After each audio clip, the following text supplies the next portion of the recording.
Naaresto naman po ng Bolinao Municipal Station, Police Station ang katuwang po ng iba't ibang ayon siya po, katulad ng Iba Zambales MPS, ang isang 52 anyos na mangingisda na residente ng barangay Derita, Iba Zambales, makaraang isyuhan ng warrant of arrest laban dito para sa paglabag sa RA 7610 o yung batas na pumoprotekta sa mga bata laban sa pang-aabuso, pagpapabaya at iba pang karahasan.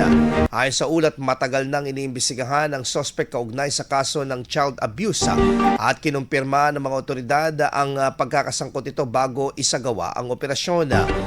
Isinagawa din ang pagpapadakip noong umaga ng Enero 24 ng taong kasalukuyan sa may Bolinao, Pangasinan.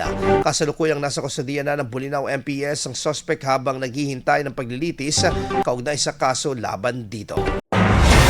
IFM News. IFM News. IFM News.